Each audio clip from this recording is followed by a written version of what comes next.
students, welcome to our new lecture number 5 based on the topic electrochemistry.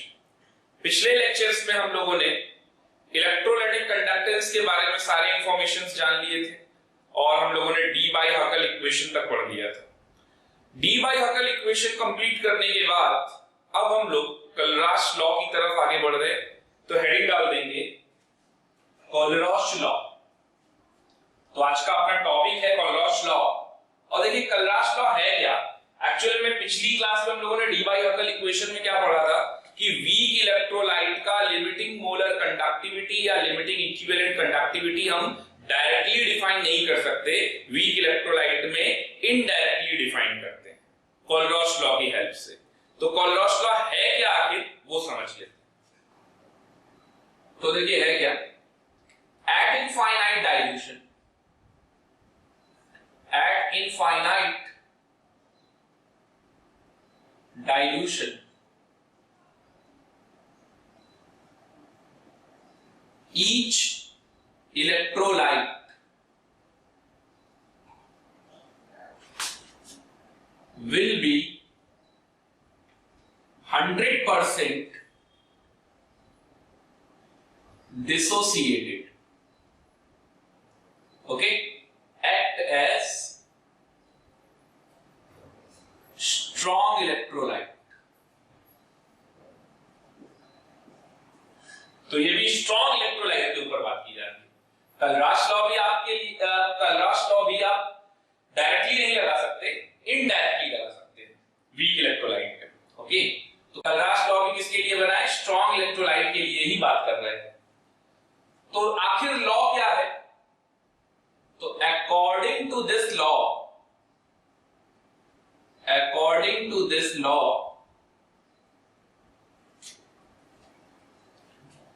the limiting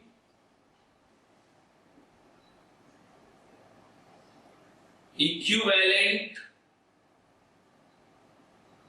conductivity of an electrolyte, the limiting equivalent conductivity of an electrolyte is equal to the sum of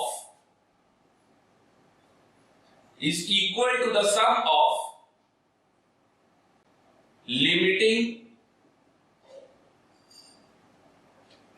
equivalent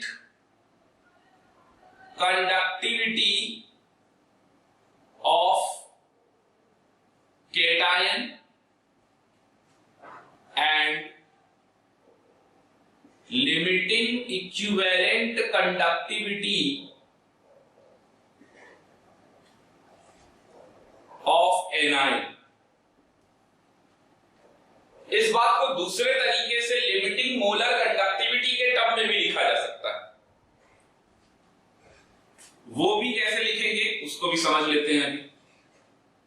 तो जैसे अभी मैं limiting equivalent conductivity के basis पे बताऊं अगर आपको, तो limiting equivalent conductivity lambda इक्यू naught, तो लैम्डा इक्यू नॉट किसी इलेक्ट्रोलाइट का हम कैसे डिफाइन करते हैं। तो अब की बार ऐसा सिंबल बनाएंगे कैटायन एनायन के लिए, तो lambda इक्यू not of cation plus lambda इक्यू not of anion. तो किसी भी इलेक्ट्रोलाइट का लिमिटिंग इक्विवेलेंट कंडक्टिविटी लिखने के लिए अपने को इस तरीके से एक्सप्रेशन बनाना है। इसी को अगर मैं लिमिटिंग मोलर कंडक्टिविटी के फॉर्म में लिखूं तो वो कैसे लिखूंगा, lambda am not of electrolyte. और एक बात और, lambda am not of electrolyte को हम EM नॉट, एनसीईआरटी में यही लिखा है, ये भी लिमिटिंग मोलर कंडक्टिविटी है, EM not of electrolyte is equal limiting molar conductivity of cation into number of cation plus limiting molar conductivity of anion into number of anion, इनका algebraic सम। तो या तो आप इक्विवेलेंट के टर्म में लिखना चाहते हो तो ऐसे लिख दो, या फिर मोलर कंडक्टिविटी के टर्म में लिखना चाहते हो तो ऐसे लिख दो। और इन दोनों में ये आया कैसे वो भी मैं आपको बता देता हूं। एक्चुअल में हम लोगों ने लिमिटिंग मोलर कंडक्टिविटी और लिमिटिंग इक्विवेलेंट कंडक्टिविटी में रिलेशन देखा था। तो limiting molar conductivity is equal to n factor into limiting equivalent conductivity, ये होता है। Okay, limiting equivalent conductivity. तो अब आप यहां पर देखो कि अगर आपको इसी फॉर्मेट में लिखना है तो इसी फॉर्मेट में लिखने के लिए आप लैम्डा इक्यू ऑफ कैटायन की जगह पर क्या लिख सकते हो? लैम्डा इक्यू नॉट ऑफ कैटायन की जगह पर आप lambda M nought upon N factor लिख सकते हो। यहां पर भी एन फैक्टर लिख सकते हो, तो क्रॉस मल्टीप्लाई होकर यही बन जाएगा, यही वाला एक्सप्रेशन बन जाएगा। इस बात को समझाने के लिए, ये तो मैंने जनरल एक्सप्रेशन लिख दी है, इस बात को समझाने के लिए मैं एक एग्जांपल लेता हूं। तो एक एग्जांपल का सहारा लेते हैं, कैल्शियम फॉस्फेट Ca3PO4 का होल ट्वाइस कैल्शियम फॉस्फेट। चलिए देखिए, इससे आप समझ जाओगे सारी बातें। अगर मुझे lambda इक्यू not of Ca3PO4 whole twice लिखना हो तो मैं क्या लिखूंगा बताइए? तो अभी आपने यहां पर देखा कैटायन का limiting equivalent conductivity plus anion का, उसका एन फैक्टर कुछ भी लिखने की जरूरत है ही नहीं। तो lambda इक्यू not of calcium phosphate is equal to lambda इक्यू not of calcium ion plus lambda इक्यू not of phosphate ion. Calcium ion और फॉस्फेट आयन के लिमिटिंग इक्विवेलेंट कंडक्टिविटी का sum limiting equivalent conductivity of calcium phosphate होता है। यहां तक बात आपको समझ में आ रही? यहां अभी आपको कोई 3 और 2 का मल्टीप्लाई करने की जरूरत नहीं है, क्योंकि आप लिमिटिंग इक्विवेलेंट कंडक्टिविटी लिख रहे हो। ओके, कोएफिशिएंट का मल्टीप्लाई आप तब करोगे जब आप लिमिटिंग मोलर कंडक्टिविटी लिखोगे। तो चलिए वो भी समझा देता हूं आपको। अगर मैं limiting molar conductivity of calcium phosphate लिखता,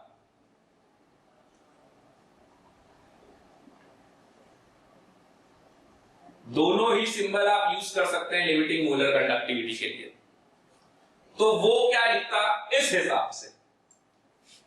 तो lambda am not of calcium ion, और कितने कैल्शियम आयन है? Into 3, plus lambda am not of phosphate ion, और कितने फॉस्फेट आयन है? इनटू 2। तब ऐसे लिखता।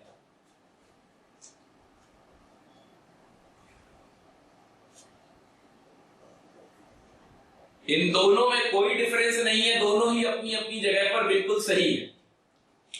मैं आपको प्रूफ कर देता हूं इससे ये लाकर। वो कैसे? चलिए देखिए।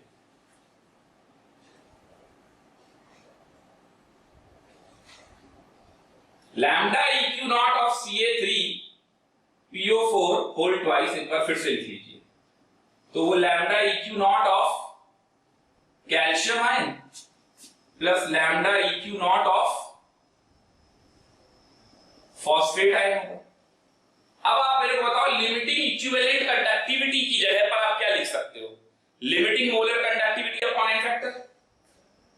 तो lambda am not of calcium ion by calcium का एन फैक्टर कितना होगा? इसका चार्ज कितना है? 2। और इसी तरीके से lambda am not of phosphate ion divided by 3, इसका चार्ज कितना है? 3। आपको समझ में आ रहा है? आयन के केस में एन फैक्टर क्या होता है? Charge present on cation, charge present on anion.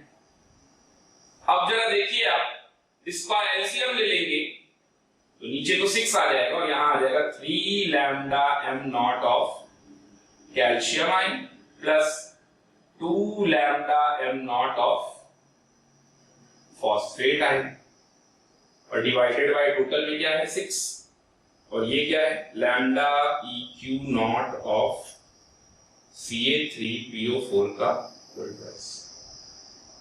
अभी समझ में आ रहा? चलिए 6 का क्रॉस मल्टीप्लाई इधर कर देते हैं तो 6 into lambda EQ not of Ca3PO4 का whole twice is equal to 3 lambda m nought of calcium ion plus 2 lambda m nought of PO4 3 minus. Okay, अब अगर आपको मैं ये कहूं कि 6 इंटू इक्विवेलेंट, इस पूरे सॉल्ट का n फैक्टर कितना है 6, वो ये रहा, तो n factor into lambda EQ not, n factor into lambda EQ not किसके बराबर होता है? तो आप इसकी जगह पर क्या लिख सकते हो lambda m nought of Ca3PO4 का होल ट्वाइस,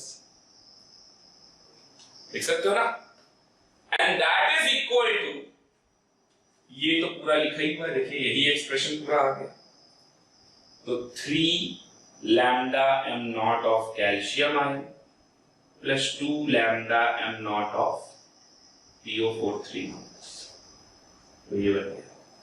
तो मैं मोलर इक्विवेलेंट कंडक्टिविटी से लिमिटिंग मोलर कंडक्टिविटी से लिमिटिंग इक्विवेलेंट कंडक्टिविटी और लिमिटिंग इक्विवेलेंट कंडक्टिविटी से लिमिटिंग मोलर कंडक्टिविटी ला सकता। ओके, तो ये नोट कर लेंगे एग्जांपल। और अब हम देखते हैं कि आखिर वीक इलेक्ट्रोलाइट में हम कलराश लॉ कैसे अप्लाई करते हैं। डायरेक्टली तो नहीं कर सकते, इनडायरेक्टली अप्लाई करेंगे। तो पहले आप यहां तक नोट कर लीजिए, क्वेश्चन के फॉर्म में ही लिख लेते हैं। तो अगर मुझे lambda m nought of HCl, lambda m nought of CH3COONA और lambda m nought of NaCl, ये सब अगर गिवन है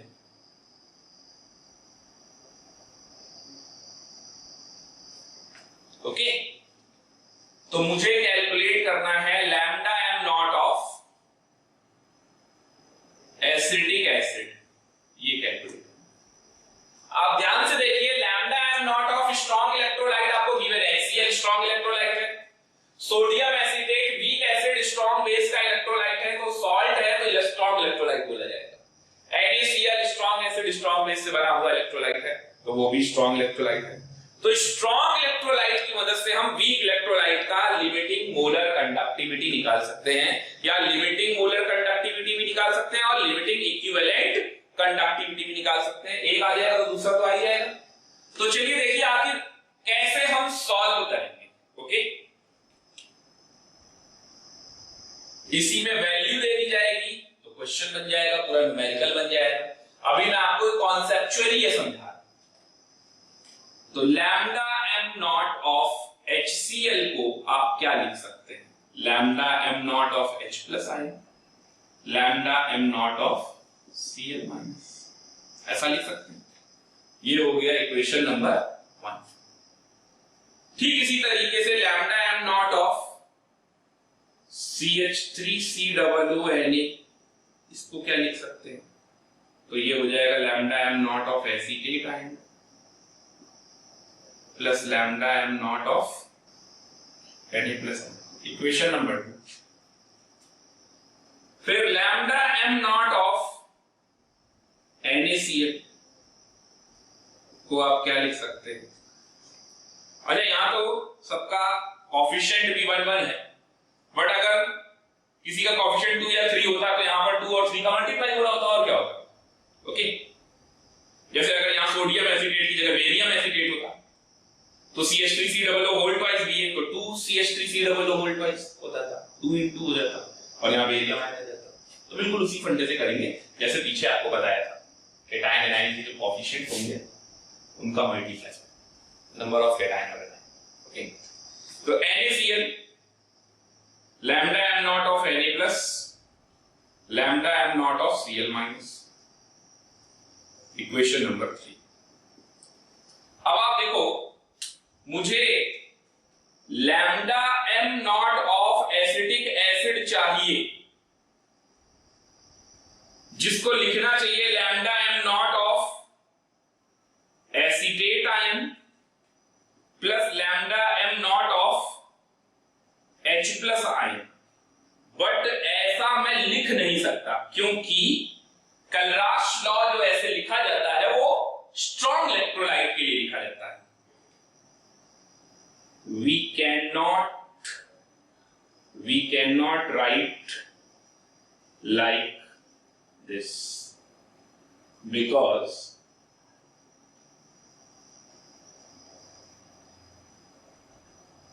Kallrasch law is applicable for strong electrolyte,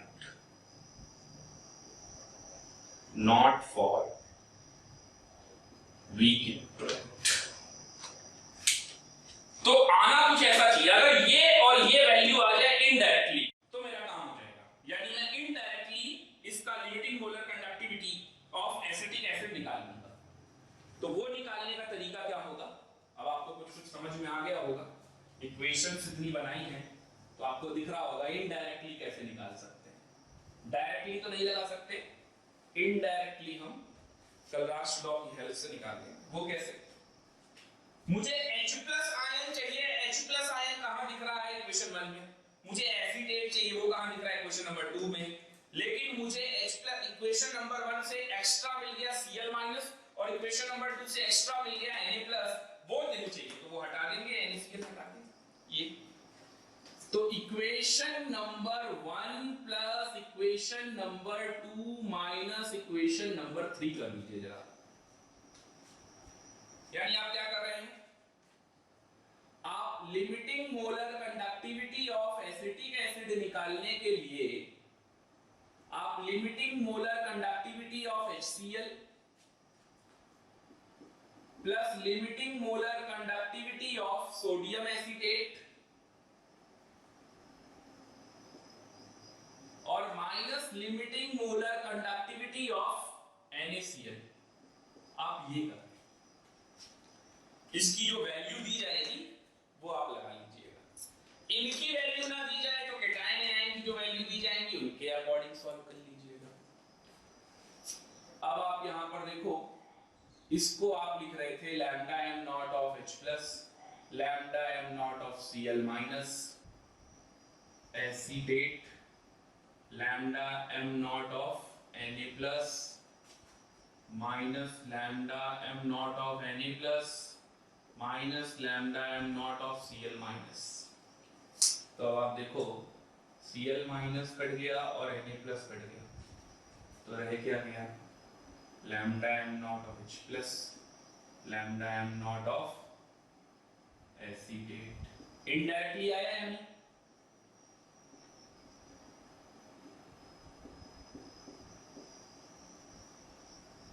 clear हुआ। बस ऐसे ही आपको न्यूमेरिकल में सॉल्व करके नोट कर लेंगे यहां तक, और अब चलते हैं क्वेश्चन की तरफ। तो कलराश लॉ पर बेस्ड क्वेश्चंस लिख लेंगे। पहला क्वेश्चन है, नोट करेंगे, the equivalent conductance of NaCl, HCl and sodium acetate. अभी इसी पर बेस्ड मैंने आपको कॉन्सेप्ट समझाया था, अब मैं बस वैल्यू दे दे रहा हूं ताकि आप सॉल्व कर सके। तो equivalent conductance of NaCl, HCl and sodium acetate at infinite dilution are 126.45, 426.16 and 91.0 ohm inverse centimetre square equivalent inverse. देखिए कई बार आपको यूनिट से भी पहचानना होगा, हालांकि यहां पर बोल ही रखा है इक्विवेलेंट कंडक्टेंस, बट आप यूनिट से भी चेक कर सकते हो। ओम inverse centimetre square equivalent inverse है, तो इसका मतलब लिमिटिंग इक्विवेलेंट कंडक्टिविटी है, और अगर पर मोल होता तो लिमिटिंग मोलर कंडक्टिविटी हो जाता। तो इक्विवेलेंट कंडक्टेंस या इक्विवेलेंट कंडक्टिविटी यहां पर एक ही चीज चल रही है, क्योंकि ये यूनिट से पहचाना जा सकता है, respectively, okay, at 25 degree Celsius. तो लिख लेंगे calculate the equivalent conductance of acetic acid at infinite dilution. Equivalent conductance of acetic acid at infinite dilution. चलिए सॉल्व कीजिए जल्दी से। तो लैम्डा इक्यू नॉट ऑफ NaCl ये अपने को गिवन है 126.45।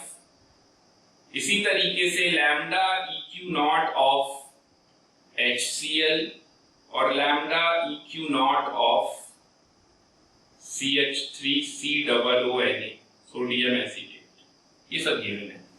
तो ये है 426.16 और ये हो गया 91.0 और इनकी यूनिट है ओम इनवर्स सेंटीमीटर स्क्वायर। ओम inverse centimetre square equivalent inverse, सभी की ये यूनिट है। ओके, अब अपने को क्या निकालना है? Lambda इक्यू not of acetic acid, तो मुझे एसीटेट आयन और H प्लस आयन चाहिए इनडायरेक्टली, है ना। तो मैं क्या करूंगा, एसीटेट आयन इससे मिलेगा और H प्लस आयन इससे मिलेगा और इन दोनों को ऐड करके मैं क्या करूंगा, इस वाले NaCl से लेस कर दूंगा।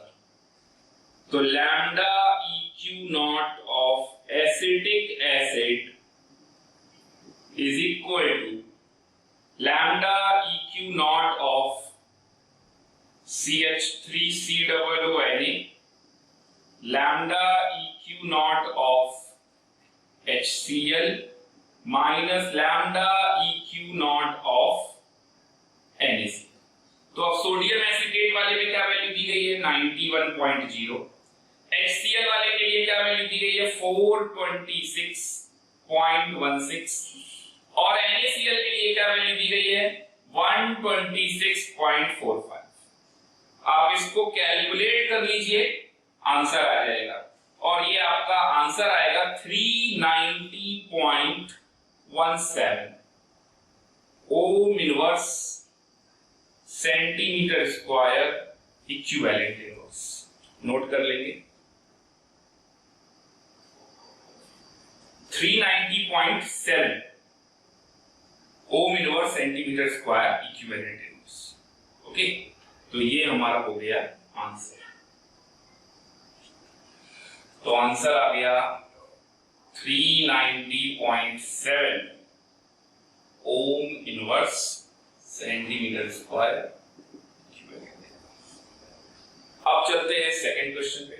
अच्छा, ये तो लैम्डा इक्यू नॉट है, अगर लैम्डा एम नॉट होता तो लैम्डा एम नॉट होता तो आप देख सकते हैं एसीटेट आयन की ये है, H प्लस आयन की ये है, यही हो जाता। ओके, क्योंकि ये फैक्टर बन जा रहा है। चलिए यहां पर देखते हैं।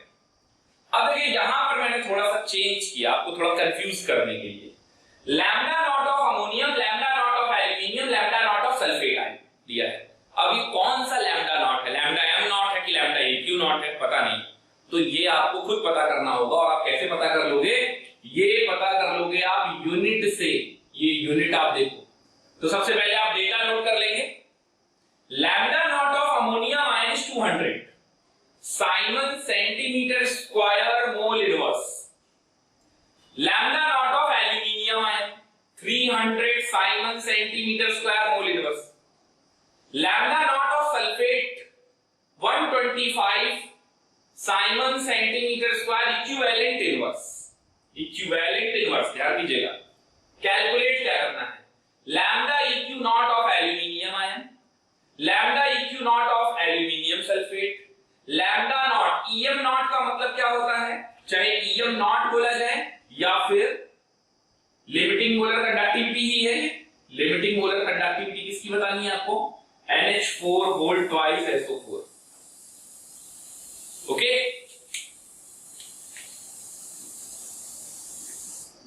और चौथे पार्ट में आपको कैलकुलेट करना है limiting equivalent conductivity of ammonium sulphate. चलिए सॉल्व कीजिए इसको और बताइए आंसर क्या आएगा। सबसे पहले ये जो डेटा लिखे हैं ये किसके किसके डेटा है, ये हो जाएगा हमारा lambda am not of ammonium है, ये वाला हो जाएगा lambda am not of aluminium है और ये वाला हो जाएगा lambda EQ not of sulphate ion. Okay, तो ये गिवन डेटा है। तो कॉन्सेप्ट क्या है? Limiting molar conductivity is equal to n factor into limiting equivalent conductivity. Relation आपको बताया था, इसी रिलेशन को यूज करेंगे। चलिए फर्स्ट पार्ट में लैम्डा EQ नॉट बताना है एल्यूमिनियम आयन का।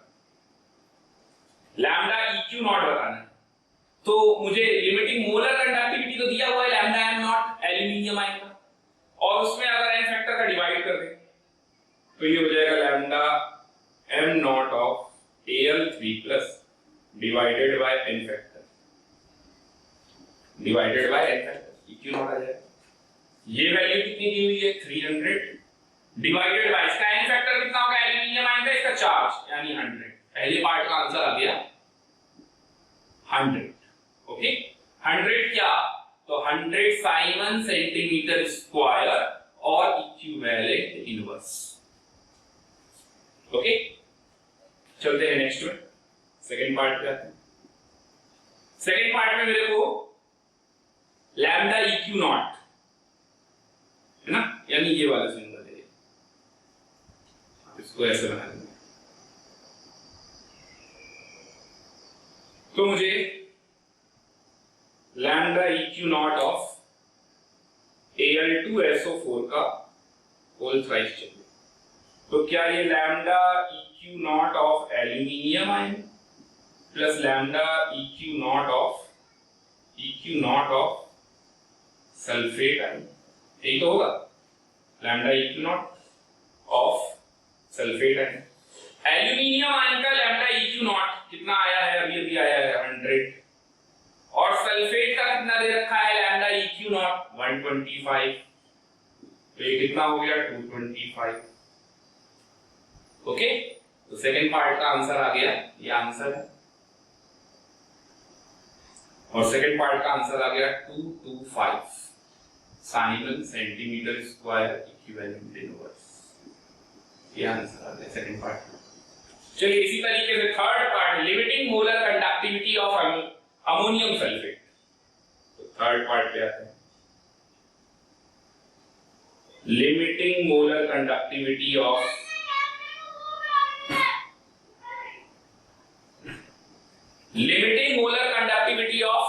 Ammonium sulphate. वो क्या होगा? 2 into lambda am not of ammonium ion plus 1 into sulphate कितने 1 into lambda am not of sulphate ion, lambda am not of sulphate ion. तो ये कितना हो जाएगा 2 into lambda am not ammonium ion, lambda am not ammonium ion करके दे रखा है 200 plus 1 into sulphate ion का lambda am not, sulphate ion का लैम्डा एम नॉट नहीं दिया है, लैम्डा EQ नॉट दिया है, और लैम्डा EQ नॉट में अगर एन फैक्टर का मल्टीप्लाई करते तो एन फैक्टर कितना है 2, तो ये हो जाएगा 2 इंटू 125, 2 इंटू 125, तो ये कितना हो गया? ये हो गया 400, और ये कितना हो गया? ये हो गया 250, 250 और 400 650। ये आंसर आ गया। तो थर्ड पार्ट का आंसर आ गया 650 siemens centimetre square mole inverse. अब चलते हैं चौथे पार्ट पे। फोर्थ पार्ट देखेंगे lambda EQ not of ammonium sulphate. तो lambda EQ not of ammonium sulphate, lambda M naught हम अमोनियम सल्फेट का निकाल चुके हैं, divided by N factor. N factor क्या होगा 2 अमोनियम सल्फेट का। सॉल्ट के केस में टोटल चार्ज ऑन केटायन या फिर टोटल चार्ज ऑन एनायन देखते हैं। ओके, तो 650 डिवाइडेड बाय 2, ये कितना बन गया 325। तो अपने फोर्थ पार्ट का आंसर हो गया 325 Simon centimetre square equivalent inverse. Note कर लेंगे यहां तक। तो नेक्स्ट हेडिंग नोट कर लेंगे, relationship between degree of dissociation of any weak electrolyte and it's dissociation constant. तो कोई वीक इलेक्ट्रोलाइट ले लेते हैं, उसके डिसोसिएशन कांस्टेंट, जैसे हम लोग आयनिक इक्विलिब्रियम में सॉल्व करते थे, तो उसका इक्विलिब्रियम कांस्टेंट या डिसोसिएशन कांस्टेंट और डिग्री ऑफ डिसोसिएशन जिसे हम अल्फा बोलते हैं, उनके बीच में क्या रिलेशन होता है। क्योंकि मैंने आपको पहले ही बोला इलेक्ट्रोकेमिस्ट्री में आयनिक के बहुत अच्छे अच्छे न्यूमेरिकल्स बनाए जा सकते हैं, आयनिक और इलेक्ट्रो दोनों मिलाकर, तो बहुत अच्छे लेवल की प्रॉब्लम बन जाएगी जो एडवांस लेवल तक जाएगी, है ना। तो उन क्वेश्चंस को भी हम टच करेंगे। एटलीस्ट आपको कॉन्सेप्ट तो मालूम होना चाहिए। हो सकता है सिंपल सा क्वेश्चन आ जाए, जैसे ये बगल में मैंने क्वेश्चन भी लिखा था, ये टॉपिक पढ़ने के बाद हम लोग को क्वेश्चन सॉल्व करना है, और ये सिंपल सा ही क्वेश्चन है, ये जेईई मेन में भी आ सकता है और नीट में भी आ सकता है। ओके, और ज्यादा डिफिकल्ट बनाएंगे तो इसको एडवांस तक भी यूज कर सकते हैं, इसी में और चेंजेस करके। खैर, अपने को टॉपिक सीखना है, तो टॉपिक के लिए आते हैं हम लोग। हेडिंग डाल देंगे आप लोग, relation between DOD alpha and dissociation constant K of any weak electrolyte. Okay, चलिए सबसे पहली चीज तो अल्फा कैसे निकालते हैं। तो आप एक बात सोचो, लिमिटिंग मोलर कंडक्टिविटी का मतलब तो एट इनफाइनाइट डायमेंशन वाला हो गया, है ना। तो एट इनफाइनाइट डायमेंशन हो गया और एट एनी कंसंट्रेशन C। तो limiting molar conductivity eight infinite dimension, तो इनफाइनाइट डायमेंशन के केस पे अल्फा की वैल्यू कितनी हो जाएगी 1, और एट एनी कंसंट्रेशन C तो अल्फा इज लेस देन 1। तो अगर मैं यहां पर तो अल्फा की वैल्यू 1 हो गई और यहां पर अल्फा की वैल्यू कुछ ना कुछ तो होगी, 1 से लेस होगी, तो लेट वो अल्फा ही होगी। तो अगर मैं लिमिटिंग मोलर कंडक्टेंस और लिमिटिंग मोलर कंडक्टेंस और molar conductivity at any concentration C, limiting सिर्फ इंफिनिटी वाले के लिए बोलेंगे और दूसरे के लिए नहीं। तो मैं molar conductivity at any concentration C और लिमिटिंग मोलर कंडक्टिविटी का रेशियो अगर निकालूं तो वो क्या आ जाएगा। तो लैम्डा m नॉट पर अल्फा की वैल्यू 1 और lambda m at any concentration C पर अल्फा की वैल्यू को अल्फा लेट कर लिया, तो ये हो गया रिलेशन। यानी कि मैं बोल सकता हूं कि alpha is equal to lambda m at any concentration C upon lambda m nought, यानी लिमिटिंग मोलर कंडक्टिविटी के बारे में। अब आप कोई वीक इलेक्ट्रोलाइट कंसीडर कर लो, जैसे मान लो आपने Ha नाम का एक वीक इलेक्ट्रोलाइट कंसीडर किया जो कि डिसोसिएट होता है H+ और A-। तो अब आप अगर इसका K इक्विलिब्रियम निकालोगे तो वो H+ into A- upon HA ऐसे ही आता है। ओके, अगर इसका कंसंट्रेशन C है टाइम t बराबर 0 पे तो डिसोसिएट नहीं किया, तो जैसे आयनिक इक्विलिब्रियम में करते थे C इंटू 1 माइनस अल्फा, तो यहां पर C alpha at equilibrium. Okay, तो यहां क्या लिख देंगे C alpha square upon 1 minus alpha. क्योंकि वीक इलेक्ट्रोलाइट है तो 1 माइनस अल्फा इज अप्रोक्सीमेटली 1, तो इस पूरे को 1 लेट कर लेंगे। तो अल्फा इज इक्वल टू क्या आ जाएगा, अंडर रूट के इक्विलिब्रियम अपॉन C। अल्फा क्या आ जाएगा, K इक्विलिब्रियम बाय C, ये आ जाएगा। और अल्फा की जगह पर हम ये लिख सकते हैं, ये वाला टर्म। ओके, तो अल्फा की जगह पर हम ये टर्म भी यूज कर सकते हैं। तो अगर हम ये टर्म यूज करेंगे अल्फा की जगह पर, तो चलिए देखते हैं K इक्विलिब्रियम की वैल्यू क्या आ जाएगी। तो K equilibrium K is equal to हमारा क्या था, C alpha square upon 1 minus alpha को तो 1 कर दिया, तो C तो ये हो गया, और अल्फा स्क्वायर का मतलब lambda m at any concentration upon lambda m not. Okay, ये स्क्वायर, ये तो हो गया वेरी वीक के लिए। और अगर आपको ये एरर नहीं लानी है, तो उसके लिए आपको क्या करना है, तो उसके लिए भी आप समझ लीजिए K इज इक्वल टू था C alpha square upon 1 minus alpha. तो K is equal to C alpha square lambda m at C upon lambda m naught, इसका square C alpha square upon 1 minus lambda m C by lambda m naught. फिर आपको ऐसे करना पड़ेगा, और जब आप इस तरीके से सॉल्व करेंगे तो ये आपके पास आ जाएगा C into lambda m C का स्क्वायर अपॉन में लैम्डा m नॉट का स्क्वायर, और ये सॉल्व करेंगे तो क्या होगा, ये बनेगा lambda m nought minus lambda M c upon lambda M nought बनेगा, और एक लैम्डा एम नॉट से एक लैम्डा एम नॉट कैंसिल हो जाएगा, तो आपका फॉर्मूला बन जाएगा K is equal to C lambda M C का whole square upon lambda M naught और lambda M naught minus lambda M at any concentration. ये अपना फॉर्मूला बन गया। फिर ऐसे ओके नोट कर लें। ओके, इससे अपने को एग्जैक्ट वैल्यू मिलेगी और ये हमें देगा अप्रॉक्स रिजल्ट। ये रिलेशन बहुत काम का है, alpha is equal to lambda M at any concentration c upon limiting molar conductivity. क्योंकि आईनी का जब सवाल आएगा तो आपको अल्फा की मदद से इन दोनों में से कोई एक डेटा दिया जाएगा और दूसरा निकालना होगा, और अल्फा जो निकलेगा वो इक्विलिब्रियम से आ जाएगा और फिर हम इसको यहाँ अप्लाई कर लेंगे और यहाँ में से किसी एक का डेटा लेके दूसरे का पूछ लेंगे। तो इसको नोट कर लेंगे जल्दी से। अब आते हैं क्वेश्चन पे। तो आप पहले क्वेश्चन नोट कर लेंगे। क्वेश्चन क्या है?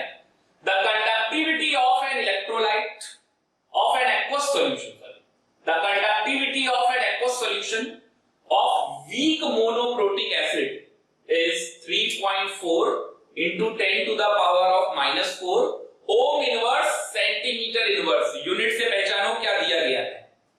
At concentration of 0.02 molar, if at this concentration alpha is equal to 0.05, then calculate the value of limiting molar conductivity of the acid। Question note कर लीजिए जल्दी से। तो चलते हैं सॉल्यूशन में इसके। देखिए आपको गिवन क्या क्या है, 3.3 into 10 to the power minus 4 ohm inverse centimetre inverse. ये क्या है? कंडक्टिविटी। तो kappa 3.3 into 10 to the power of minus 4 ohm inverse centimetre inverse. Kappa का फार्मूला होता है ना G L अपॉन A, तो ओम इनवर्स G हो गया, L upon A cell constant centimetre inverse हो गया।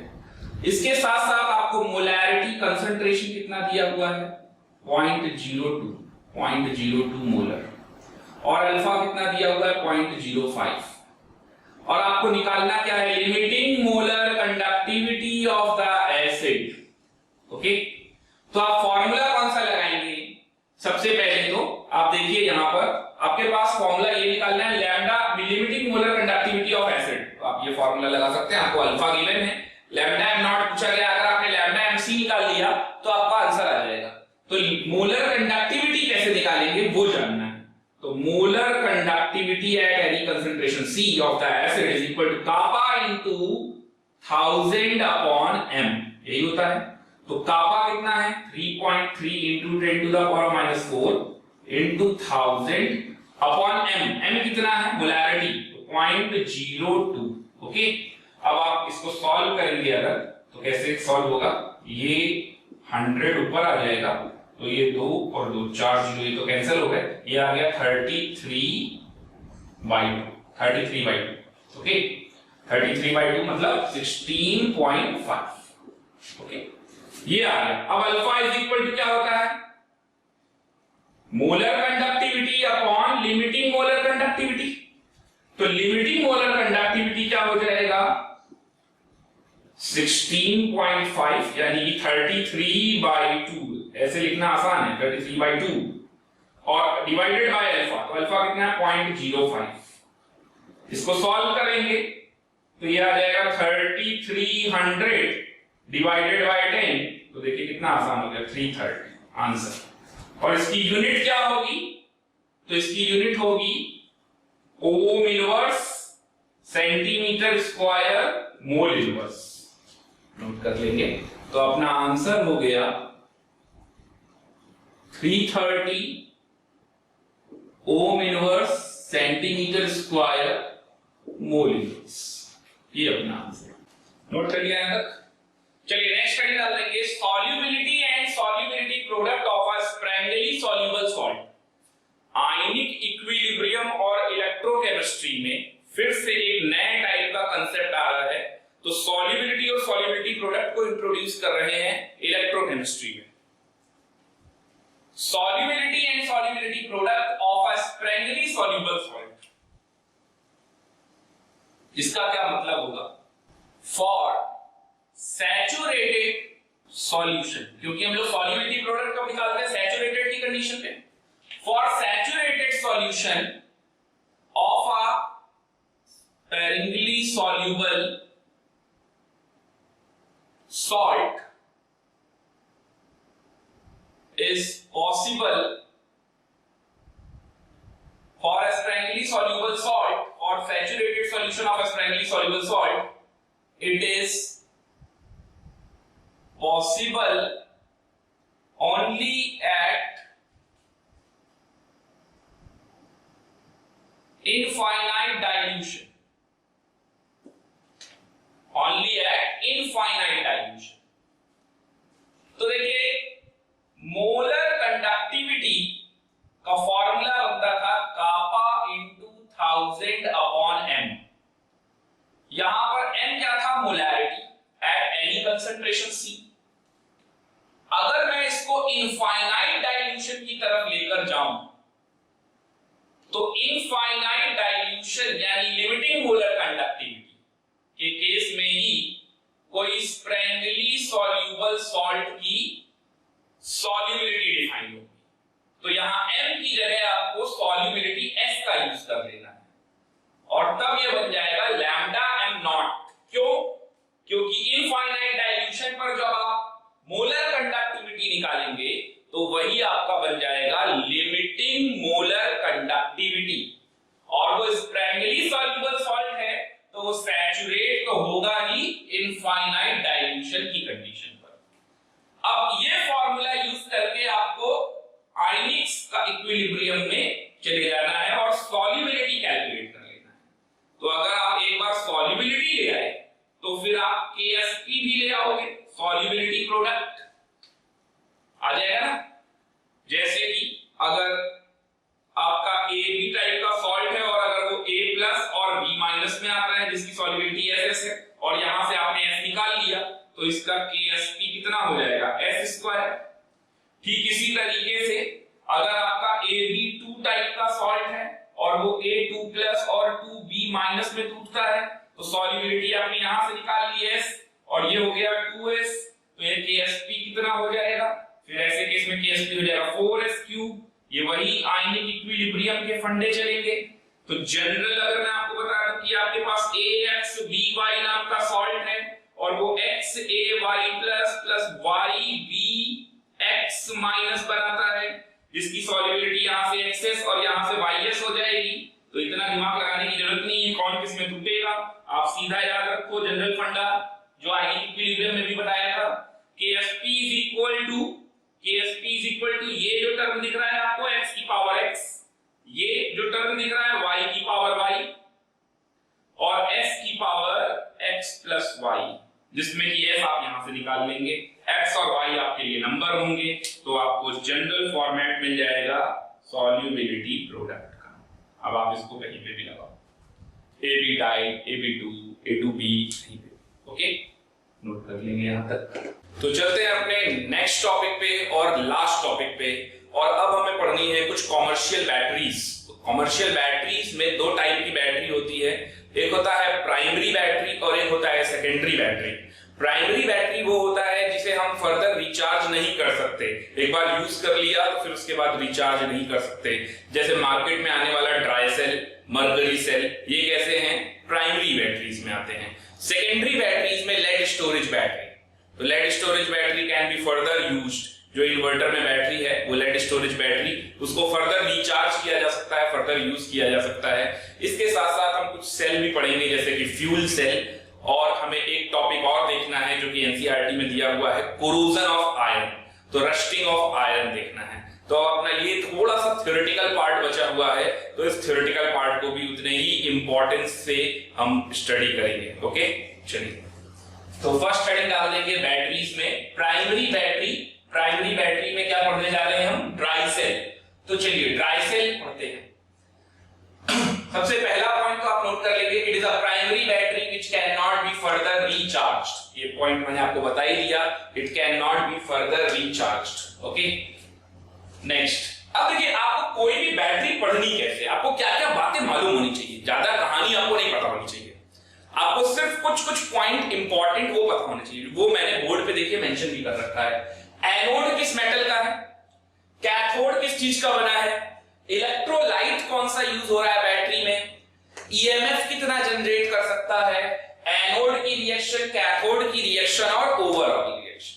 सिर्फ इतनी ही बातें आपको पता होनी चाहिए, इसके अलावा दाएं बाएं का कुछ भी नहीं लिखना है आपको, सिर्फ इतना लिख के आओगे फुल में फुल मार्क्स मिलेंगे, क्योंकि इतनी ही चीजें हर एग्जामिनर देखना चाहता है। ये तो बात हुई आपके 12th बोर्ड के लिए, और अगर जेई और नीट में पूछा जाएगा तो इतनी ही चीजों में फिर से पूछा जाएगा। कभी पूछ लेगा ईएमएफ कितना जनरेट हुआ, कभी पूछ लेगा नेट सेल रिएक्शन कौन सी होती है, कभी पूछ लेगा कैथोड की रिएक्शन में क्या होता है, तो यही सारी चीजें पूछी जाएंगी। मतलब इतना पढ़ लिया तो सब कुछ पढ़ लिया, सफिशिएंट है। ओके, चलिए देखते हैं। एनोड, ड्राई सेल में एनोड जिंक का कंटेनर का बना होता है। आप एक ड्राई सेल लो, उसका रैपर अगर उसका रैपर फाड़ के फेंक दोगे तो बाहर जो आपको एक ग्रे कलर का दिखेगा मेटल की शीट, वो कैसा होता है, जिंक कंटेनर होता है। फिर उसके अंदर बिल्कुल मिड में कार्बन ग्रेफाइट की रॉड लगी होती है, और वो कार्बन ग्रेफाइट की रॉड क्या काम करता है, कैथोड की तरह काम करता है। अब ग्रेफाइट रॉड और जिंक कंटेनर के बीच में एक पेस्ट फिल होता है। वो पेस्ट किस चीज का होता है, मैंगनीज डाइऑक्साइड, अमोनियम क्लोराइड और कार्बन ब्लैक, इसको मिलाकर पेस्ट करते हैं। ओके, ये हम इलेक्ट्रोलाइट यूज करते हैं इस प्रोसेस में। प्राइमरी सेल यानी ड्राई सेल से हमें कितना ईएमएफ जनरेट हो सकता है, तो इसके लिए इससे हमें 1.5 वोल्ट का नियर बाय इतना ईएमएफ जनरेट मिलता है। ओके, तो ईएमएफ कितना जनरेट होता है, 1.5 वोल्ट। अब आते हैं, बात करते हैं एट एनोड रिएक्शन क्या होती है। तो जिंक एनोड पे है और एनोड पे ऑक्सीडेशन होगा, तो जिंक ऑक्सीडाइज होगा Zn2+ में। अब कैथोड पे आती है बारी, तो कैथोड पे क्या होने वाला है, कार्बन ग्रेफाइट की रॉड एज अ कैथोड काम करती है, और यहां पर ये पेस्ट आएगा, तो MnO2 अमोनियम क्लोराइड का अमोनियम आयन, और वो जो इलेक्ट्रॉन जो इसने लूज किया है वो इलेक्ट्रॉन ये गेन करके MnOOH बनाता है और साथ में अमोनिया। ओके, ये दोनों इलेक्ट्रॉन कैंसिल होने चाहिए, तो ये इलेक्ट्रॉन और ये इलेक्ट्रॉन कैंसिल करने के लिए कैथोड वाली रिएक्शन में 2 से मल्टीप्लाई कर दे पूरे में, तो ये इलेक्ट्रॉन कैंसिल हो जाएगा, और इसको ऐड करके लिख देंगे तो ये आ जाएगा हमारा नेट सेल रिएक्शन। अब इस नेट सेल रिएक्शन इसको नोट कर लेंगे, और अब ये मेन रीजन जानते हैं कि आखिर हम ड्राई सेल को फर्दर यूज क्यों नहीं कर सकते।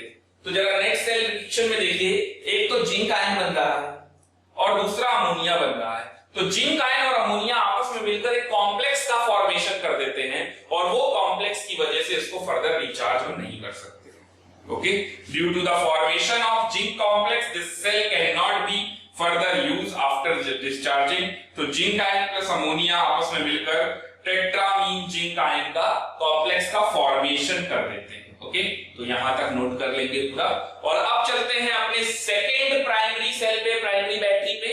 तो ये भी प्राइमरी बैटरी का ही एग्जांपल है, मरकरी सेल। मरकरी सेल वो छोटा वाला सेल जो रिस्ट वॉच में पड़ता है, हियरिंग एड्स में पड़ता है, उस सेल की बात कर रहे हैं। तो पहला पॉइंट पढ़ेंगे, mercury cell also can not be recharged, यानी ये भी प्राइमरी सेल में आता है, इसको भी फर्दर हम रिचार्ज नहीं कर सकते।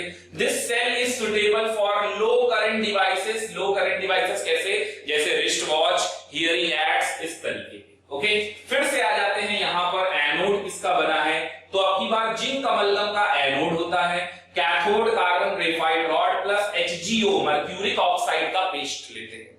तो कार्बन ग्रेफाइट रॉड और साथ में मर्क्यूरिक ऑक्साइड का पेस्ट एज अ कैथोड काम करता है। अब यहां पर इलेक्ट्रोलाइट क्या होता है, तो इलेक्ट्रोलाइट में हम paste of KOH and zinc oxide, KOH और जिंक ऑक्साइड का पेस्ट ले लेते हैं, इसको इलेक्ट्रोलाइट की तरह यूज करते हैं, और इससे कितना ईएमएफ जनरेट होता है, 1.35 वोल्ट। ओके, अब बारी आती है कि एनोड पे क्या होता है रिएक्शन और कैथोड पे क्या होता है। तो ये जो आप जिंक अमलगम देख रहे हैं, एलॉय है, ये जिंक अमलगम OH- के साथ रिएक्ट करके जिंक ऑक्साइड सॉलिड बनाता है, साथ में वाटर और 2 इलेक्ट्रॉन।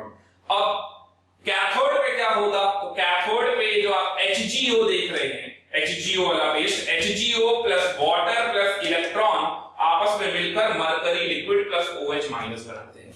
अब इसमें देखेंगे OH- भी कैंसिल हो रहा है, वाटर कैंसिल हो रहा है और ये 2 इलेक्ट्रॉन भी कैंसिल हो रहा है, तो लास्ट में ये नेट सेल रिएक्शन बन गई। और क्योंकि यहाँ पर भी Hg लिक्विड बनता है, जिंक ऑक्साइड प्रेसिपिटेट बनने लगता है, इसलिए इसको फर्दर हम रिचार्ज नहीं कर सकते हैं। तो ये थे हमारे दो प्राइमरी बैटरीज का मतलब which can not be further recharge.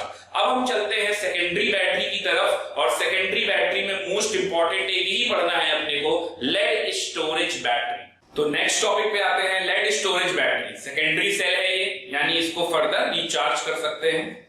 Heading डाल देंगे lead storage battery. Okay, it can be recharge. Anode में देखिए क्या है, लेड की प्लेटें, लेड की प्लेटों से हम एनोड बनाएंगे, और एक ग्रिड होगी लेड की जो कि packed with PbO2 lead oxide, उसका हम कैथोड बनाएंगे। इलेक्ट्रोलाइट क्या लेते हैं, यहां पर electrolyte concentrated H2SO4, approx 38% concentrated H2SO4 होना चाहिए, और ये परसेंटेज बाय मास होगा, 38% H2SO4 बाय मास, और इसकी स्पेसिफिक ग्रेविटी 1.30 होती है। जब हम इसका यूज करेंगे, यानी ये डिस्चार्ज जब होगा, तो डिस्चार्ज होने पर इसकी स्पेसिफिक ग्रेविटी लगातार डिक्रीज होती जाएगी। जैसे ही इसकी स्पेसिफिक ग्रेविटी 1.30 से 1.20 की तरफ आएगी, तो अब ये पूरी तरह से डिस्चार्ज हो चुका होगा। अब इसको फर्दर हमें क्या करना होगा, रिचार्ज। तो रिचार्ज यानी कि डीप डिस्चार्ज की कंडीशन आने लगती है 1.20 के पास पे। अब वहां पर हमें इसको क्या करना पड़ता है, फिर रिचार्ज करना पड़ता है। और जब हम रिचार्ज करेंगे तो डिस्चार्ज की अपोजिट सेल रिएक्शंस चलेंगी, और इसकी स्पेसिफिक ग्रेविटी अगेन फिर से रीगेन हो जाएगी 1.30 पे। ओके, चलिए देखते हैं। तो electrolyte concentrate H2SO4, specific gravity मैंने बता ही दिया। ईएमएफ कितना जनरेट करेगा ये आपके ऊपर है, आप कितने का ग्रिड बनाते हैं और कितनी लेड की प्लेटों को अपने बैटरी में ले रहे हैं। जैसे मार्केट में 6 वोल्ट की बैटरी आती है, 12 वोल्ट की बैटरी आती है, 18 वोल्ट की आती है, 24 वोल्ट की आती है, ऐसे बहुत सारे। ओके, तो reaction during discharging, most important section ये है। अब देखिए इसमें होता क्या है, एक बात तो आप अच्छे से याद कर लीजिए कि चाहे एनोड हो या कैथोड हो, लेड सल्फेट बनाना है डिस्चार्जिंग के वक्त। अब वो कैसे, देखिए लेड की प्लेट है तो लेड ऑक्सीडाइज होगा, Pb2 plus 2 electron, Pb2 plus और H2SO4 का सल्फेट आपस में मिलकर क्या बनाएगा, PbSO4। इन दोनों को आप ऐड कर देंगे तो ये आ जाएगा नेट रिएक्शन एट एनोड। वो क्या बन जाएगा, Pb plus sulphate gives up lead sulphate plus 2 electron. यहां तक समझ में आया, लेड ऑक्सीडाइज Pb2 प्लस में Pb2 प्लस सल्फेट के साथ रिएक्ट करके PbSO4, ये डिस्चार्जिंग की रिएक्शन है। कैथोड पे आते हैं तो ये जो grid of lead packed with PbO2 है, तो PbO2 सल्फेट तो इधर चला गया, तो H plus ion plus electron मिलकर क्या बनाएंगे, Pb2 प्लस, साथ में वाटर, Pb2 प्लस सल्फेट मिलकर PbSO4 बन जाता है। देखिए यहां पर भी वही काम हो रहा है। अब आप इन दोनों को फिर से ऐड कर दीजिए तो ये आ जाएगा नेट रिएक्शन एट कैथोड। तो नेट रिएक्शन एट कैथोड क्या हो गया, PbO2 plus 4H plus sulphate, okay, plus 2 electron gives up PbSO4 plus 2 water, Pb2 plus तो कट गया। अब आप नेट रिएक्शन एट एनोड को देखो और नेट रिएक्शन एट कैथोड को देखो। इसमें राइट हैंड साइड पे 2 इलेक्ट्रॉन, इसमें लेफ्ट हैंड साइड पे 2 इलेक्ट्रॉन, इन दोनों को ऐड करेंगे तो 2 इलेक्ट्रॉन कैंसिल हो जाएगा, ये 2 इलेक्ट्रॉन कैंसिल हो जाएगा और नेट सेल रिएक्शन क्या आ जाएगी, तो PbO2 plus PbO2 plus Pb, sulphate H plus ion 4, sulphate ये भी और सल्फेट ये भी, तो 2 sulphate gives up PbSO4, 2 PbSO4 plus 2 मोल वाटर। तो ये हो गया हमारा नेट सेल रिएक्शन। अब बात करते हैं कि अगर रिचार्ज करेंगे तब क्या होगा। तो रिचार्ज करेंगे तो इसका रिवर्स में रिएक्शन चलेगा। वो कैसे, जैसे देखिए यहां पर आपने PbSO4 बनाया, ओके, तो PbSO4 फिर से टूट जाएगा, Pb2 प्लस और SO4 2 माइनस, और Pb2 प्लस अब की बार 2 इलेक्ट्रॉन गेन करके ये इस तरफ चलेगी, तो Pb2 प्लस 2 इलेक्ट्रॉन गेन करके Pb बना देगा। अब बताइए इलेक्ट्रॉन का गेन यानी कि क्या हुआ, रिडक्शन। तो रिडक्शन कहां पर होता है, कैथोड पे। तो ये एनोड किसकी तरह बिहेव करेगा रिचार्जिंग के वक्त, कैथोड की तरह, और रिएक्शन रिवर्स डायरेक्शन में चलाते रहेंगे। ओके, ठीक इसी तरीके से कैथोड पे जो कैथोड की रिएक्शन हो रही है, तो एनोड वाला तो कैथोड की तरह काम करने लग गया जब रिवर्स डायरेक्शन में चलेगा, और इसी तरीके से कैथोड वाला भी एनोड की तरह काम करने लगेगा जब रिवर्स डायरेक्शन में चलेगा। तो इसको भी PbSO4 को तोड़ेंगे, Pb2 प्लस और SO4 2 माइनस, और फिर Pb2 प्लस वाटर के साथ मिलकर क्या बनाएगा, PbO2 H plus ion electron release कर देगा। तो इलेक्ट्रॉन का निकलना इज कॉल्ड ऑक्सीडेशन, तो वो क्या हो जाएगा, एनोड की रिएक्शन हो जाएगी। तो आपको जस्ट डिस्चार्ज की रिएक्शन पता होनी चाहिए और रिचार्ज में होता कैसे ये मालूम होना चाहिए। तो PbSO4 को तोड़ देना, Pb2 प्लस को ले जाना है इधर, ये वाली रिएक्शन में एरोबस बदल देना। इलेक्ट्रॉन गेन होगा तो रिडक्शन कहलाएगा, रिडक्शन कहलाएगा तो वो कहां पर होगा, रिडक्शन कैथोड पे और ऑक्सीडेशन एनोड पे। तो ये था हमारा लेड स्टोरेज बैटरी। ओके, इसका मैकेनिज्म समझ में आ गया। अब इसके बाद देखिए, बहुत ज्यादा इंपॉर्टेंट तो नहीं है बट एनसीईआरटी में एक रिएक्शन दी है तो उस एक रिएक्शन की वजह से मैं आपको ये पढ़ा रहा हूं। ओके, तो निकिल कैडमियम सेल ये भी एक सेकेंडरी सेल है। ओके, और ये बहुत ही कॉस्टली है इसको मैन्युफैक्चर करना और इसकी लाइफ बहुत ज्यादा होती है लेड स्टोरेज बैटरी के कंपैरेटिवली, इसकी लाइफ अच्छी ज्यादा है। ओके, तो it is more expensive to manufacture, this cell has longer life than lead storage battery, it is a secondary cell. ये सारी बातें मैंने आपको बता दी। तो आपको सिर्फ एनसीईआरटी की एक लाइन याद रखनी है, वो क्या, जो नेट सेल ओवरऑल रिएक्शन है। इसकी मैकेनिज्म भी हमारे सिलेबस में नहीं है, एट एनोड क्या होता है, एट कैथोड क्या होता है, सिर्फ आपको ये रिएक्शन ध्यान रखनी है। तो कैडमियम की प्लेट होगी, cadmium plus nickel hydroxide NiOH whole thrice, ये आपस में मिलकर बनाते हैं कैडमियम ऑक्साइड, निकिल हाइड्रोक्साइड और साथ में वाटर। यहां पर Na+3 का हाइड्रोक्साइड है, यहाँ Na+2 का हाइड्रोक्साइड है। और ये लास्ट में एक इंपॉर्टेंट पॉइंट है, नोट कर लेंगे, it is formed in a jelly roll arrangement and separated by a layer soaked in moist NaOH और KOH।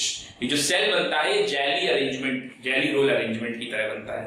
आप इसका डायग्राम एनसीईआरटी में देख भी सकते हो। ओके, नोट कर लेंगे यहां तक। तो चलते हैं अपने अगले टॉपिक पे, फ्यूल सेल। हेडिंग डाल देंगे फ्यूल सेल। अब देखिए फ्यूल सेल क्या होता है। तो फ्यूल सेल में एक कंपार्टमेंट में मिड में हमने कंसंट्रेटेड NaOH और KOH का सॉल्यूशन फिल कर रखा है और दोनों एंड से, लेफ्ट हैंड और राइट हैंड से, हमने क्या कर रखा, हाइड्रोजन और ऑक्सीजन गैस पास कर रहे हैं। उन हाइड्रोजन और ऑक्सीजन गैस की वजह से यहां पर EMF जनरेट होगा और साथ में इलेक्ट्रोलाइट की तरह बिहेव करेगा हमारा कंसंट्रेटेड NaOH और KOH। ओके, यहां पर कैथोड और एनोड किस चीज का होता है, तो पोरस कार्बन होता है विद सुटेबल कैटलिस्ट। यहां पर एनोड भी इसी का लेंगे और कैथोड भी इसी का लेंगे। तो चलिए एक एक करके जरा समझते जाते हैं। सबसे पहले तो आप ये डायग्राम एक बना लीजिएगा। देखिए यहाँ पर मिड में क्या कर रखा है, कंसंट्रेट NaOH KOH का सॉल्यूशन फिल कर रखा है। ये दो इलेक्ट्रोड लगे हुए हैं, एक तरफ कैथोड है और एक तरफ एनोड है। तो एनोड किसका होगा, porous carbon of suitable catalyst, और कैथोड किसका होगा, ये भी porous carbon of suitable catalyst. ये सुटेबल कैटलिस्ट प्लैटिनम, सिल्वर ये सब हो सकते हैं। ओके, अब एक एंड से हाइड्रोजन गैस पास करते हैं और दूसरे एंड से ऑक्सीजन गैस पास करते हैं। अच्छा, हाइड्रोजन की जगह पर आप मीथेन और मीथेनॉल भी ले सकते हो, तो ये अलग से आप लिख लीजिएगा, in place of H2 methane और methanol can also be taking. Okay, important है, ध्यान रखिएगा। ये हाइड्रोजन की जगह पर मीथेन और मीथेनॉल भी लिया जा सकता है इस सेल में।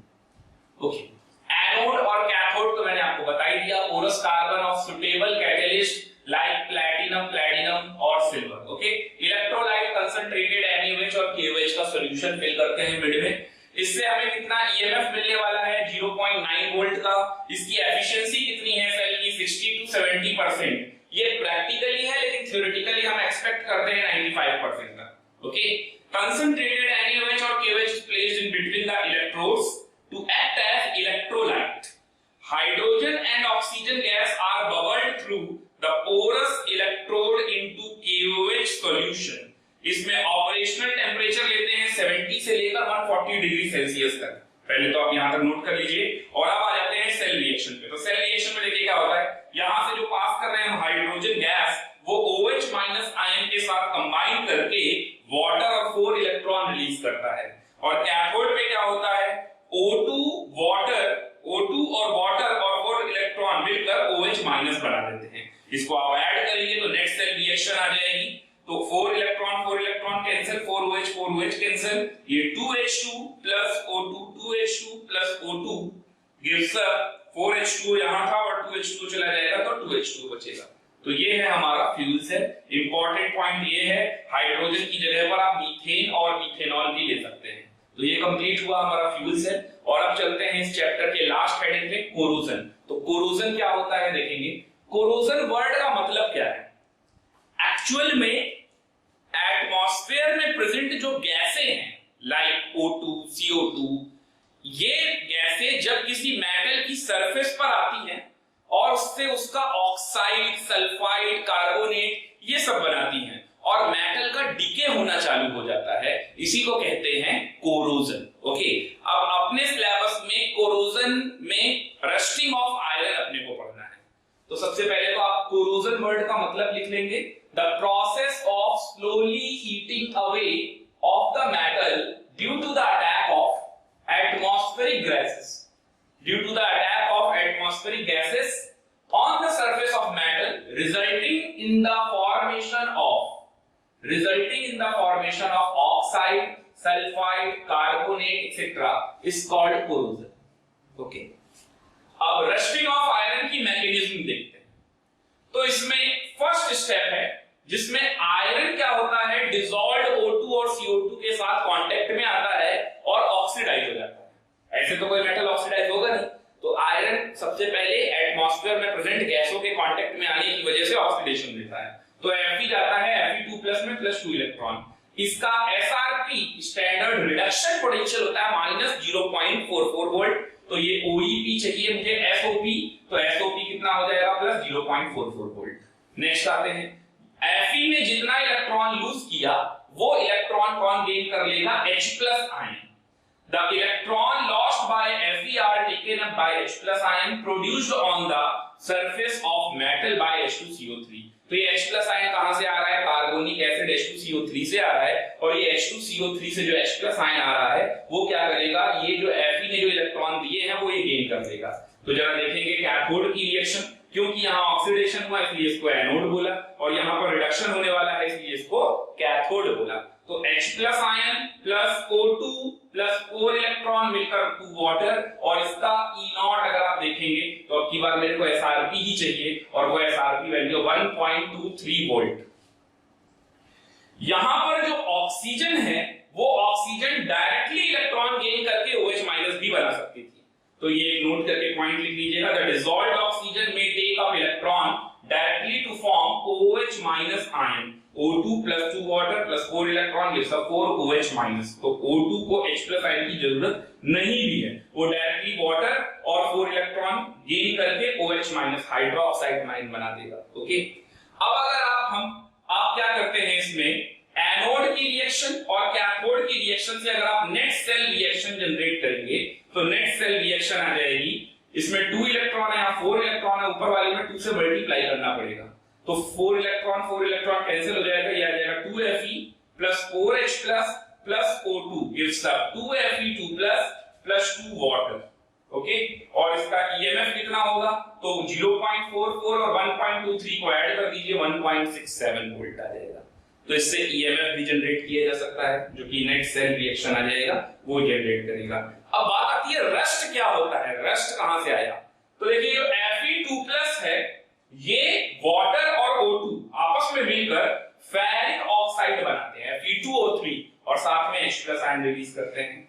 Fe2O3 वाटर के साथ कंबाइन करके बनाता है हाइड्रेटेड फेरिक ऑक्साइड Fe2O3.XH2O, और इसी को हम रस्ट बोलते हैं। आपसे जेईई में या नीट में रस्ट का फॉर्मूला भी पूछा जा सकता है, तो वो आपको याद रखना है, हाइड्रेटेड फेरिक ऑक्साइड यानी Fe2O3.XH2O।